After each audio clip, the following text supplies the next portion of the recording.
Hello കൂട്ടുകാരെ, നമുക്കിന്ന് പ്രാചീന കൃതികളിൽ പരാമർശിക്കപ്പെടുന്ന കാര്യങ്ങൾ എന്തൊക്കെയാണെന്ന് നോക്കാം. ഒന്നാമതായി ഉണ്ണുനീലി സന്ദേശം. അതിൽ തുലുക്കൻ പട, ആദിത്യവർമ്മ, ഒരുവൻകൂത്ത് എന്നിവയെക്കുറിച്ച് പരാമർശങ്ങളുണ്ട്. രണ്ടാമതായി ഉണ്ണിച്ചിരുദേവി ചരിതം. കിളിപ്പാട്ട്, മണിപ്രവാളം എന്ന പദം ആദ്യം പ്രയോഗിച്ചു. ആഴ്വാഞ്ചേരി തമ്പ്രാക്കൾ, ആർച്ചാങ്കൂത്ത്, കുയിൽ വൃത്തം, ചോകിരം ഗ്രാമം, അമ്മാനൈപ്പാട്ട്. മൂന്നാമതായി ഉണ്ണിയച്ചി ചരിതം. ആനയച്ച്, തിരുനെല്ലി ക്ഷേത്രം, പഴച്ചേരി ദേവി, തിരുമരുതൂർ, മൂവന്തിക്കൂത്ത്.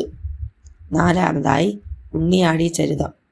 ആയുർവേദാചാര്യന്മാരായ വാക്പടൻ, ധന്വന്തരി, സുശ്രുതൻ എന്നിവരെക്കുറിച്ച് പരാമർശമുണ്ട്. കൂടാതെ തുലുക്കക്കാശ്, ശ്രീപർവ്വതമെന്ന അങ്ങാടി ഇവയെക്കുറിച്ചൊക്കെ പരാമർശമുണ്ട്. അഞ്ചാമതായി കോക സന്ദേശം. തൃക്കണ്ണാമതിലകം, ഇടപ്പള്ളി, നന്ദിയാറ്. ആറാമതായി തിരുനിഴൽമാല, പമ്പാനദി. ഏഴാമതായി ചന്ദ്രോത്സവം. കഥാരംഗം തൃശ്ശൂരുള്ള ചിറ്റിലപ്പള്ളി. പുനത്തെയും ശങ്കരകവിയെയും രാഘവവാര്യരെയും പരാമർശിക്കുന്നു. എട്ടാമതായി ശുഭസന്ദേശം. തൃക്കണ്ണാമതിലകം, ശുചീന്ദ്ര കൈമുക്ക് എന്നിവയെക്കുറിച്ചൊക്കെ പരാമർശമുണ്ട്.